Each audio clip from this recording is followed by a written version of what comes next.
lagay ng ating panahon ngayong umaga po ng February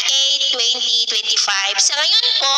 ay nananatili pa rin na malakas ang bugso ng hanging amihan na nakakaapekto po ngayon lalo na dito sa Northern Luzon, habang ang shear line ay nagpapaulan pa rin sa silangan ng Central Luzon at Southern Luzon, habang mayroon pong easterlies na nakakaapekto sa Visayas at mayroon pong intertropical convergence zone na nag-i-extend sa may Mindanao. Nalusaw na po ang Invest 92W. At sa ating long range forecast, consistent pa rin naman po na walang bagyo na namamataan na tatawid po dito sa ating kalupaan hanggang sa susunod na 2 linggo ay posibleng storm free pa rin po tayo. At sa lagay ng ating panahon ngayong madaling araw, kahit na walang sama ng panahon ay makakaranas pa rin ng isolated rains dito sa ilang bahagi ng Cagayan Valley, Cordillera, Bataan, Metro Manila, Calabarzon, ilang bahagi ng Bicol Region, Marinduque, Romblon, Calapan, Palawan, Aklan, Capiz, Negros, Cebu, Bohol, ilang bahagi ng Leyte, Tawi-Tawi, Honolulu,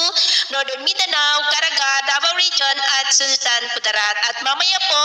ay maulap pa rin ang kalangitan with isolated rain sa malaking bahagi ng ating bansa lalo na sa Cagayan Valley, Cordillera,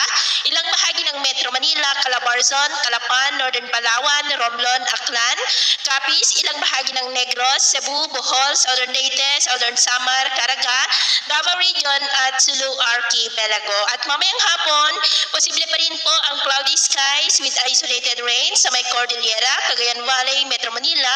Calabarzon, Mimaropa, Camarines Provinces, Catanduanes, Western Visayas, Central Visayas, Zamboanga Peninsula, Northern Mindanao at Sorsogon. Kaya mag-ingat po tayo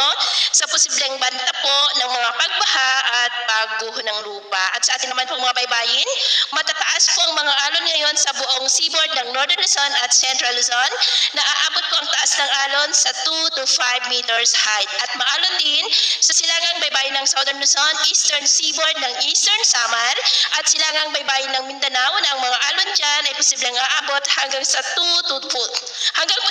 2.5 meters height. Kaya hanggat maaari po ay iwasan na muna natin ang papalaot dyan sa mga may kulay pula para mas makaiwas sa mga sakunang